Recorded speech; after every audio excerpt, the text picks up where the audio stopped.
What is happening, everyone? My name is Phil with Think Make Do, and I'm super excited to be here today and tell you about our latest project. This is a fix and flip in Southern California, and I'm at the property right now. So let's turn you guys around and show you what we're working with. And here it is. This is a 4-bedroom, 2-bath, I think 2,200 square foot home, single level. And let's take a look inside. So it's a bit of a blast from the past, but these flip projects usually are not the best condition. And so we have this weird vinyl flooring. Anyway, you walk directly into, I guess, kind of a living room, dining room space here with really nice, what do you call these things? Sliding doors that lead out to the backyard garden. We'll look at that later.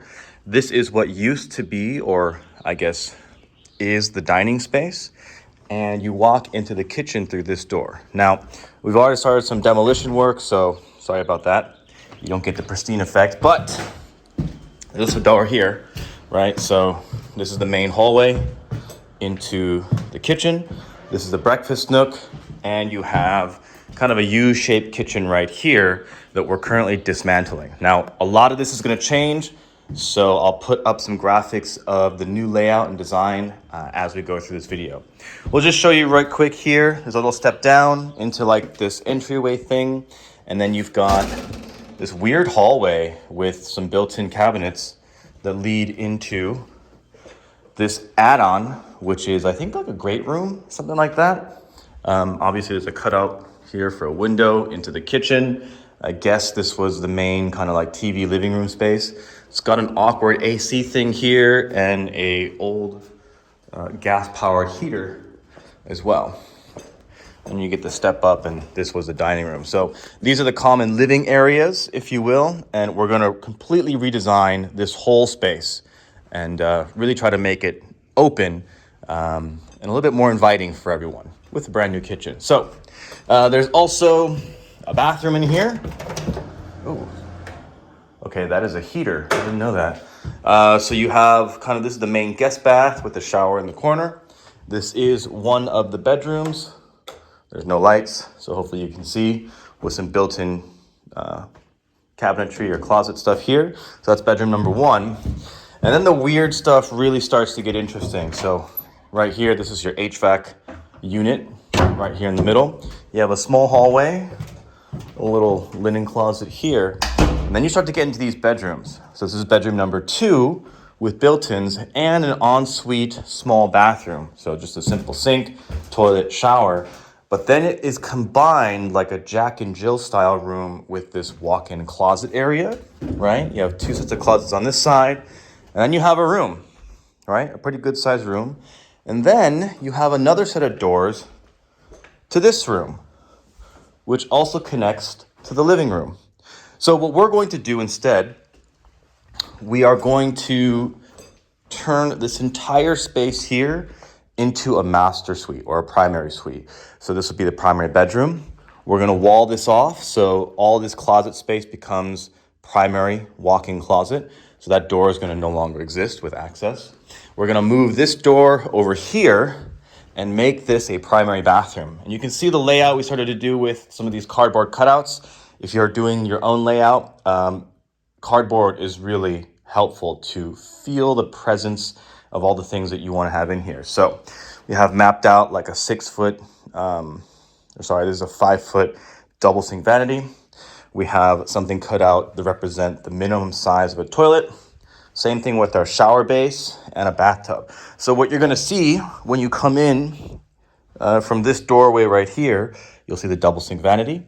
You'll see the shower in the corner. You'll see a beautiful tub here. And then the toilet will kind of be hidden off that way, and you won't be able to see it that much because there'll be a little half wall separating there. Now the windows here are gonna have to change, obviously. So we've been marking out where the wall is gonna have to come in to about right here.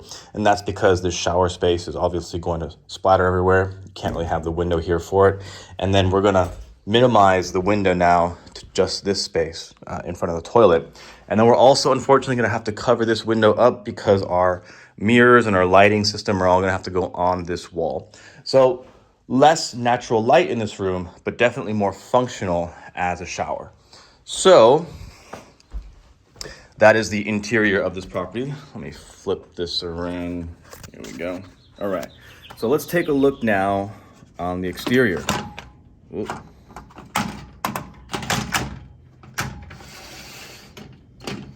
Okay, that kind of works. So this has a nice garden. I guess the landscaping could do a little bit of work, but we haven't yet decided how all this is going to work. We think we're going to get rid of some of these flower beds and push some of this landscaping back so there's actually more yard to play around in. I think whoever was here before didn't have kids, and so they filled the garden space with, well, the backyard space with garden. We're gonna have to reverse that a little bit and go more traditional with just flat grass. But there is a walkway back here leading to a kind of second patio, right? So this is the great room I was talking about. There's a patio side here. You got some pergola stuff going on here.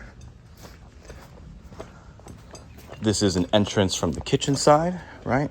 And then you have the garage. Now, the washer dryer is in the garage, which I don't like, along with the water heater. We're gonna keep the water heater there because it was put in 2 years ago. But the washer dryer, I am thinking of putting right here. So right now, this is a weird walkway into this room, but there's a door over there, so you still have a walkway. I'm gonna wall this off, get rid of all this built-in, do a stacked washer dryer right here, maybe a little side table for like folding linens. You'll have all your kind of utility stuff here.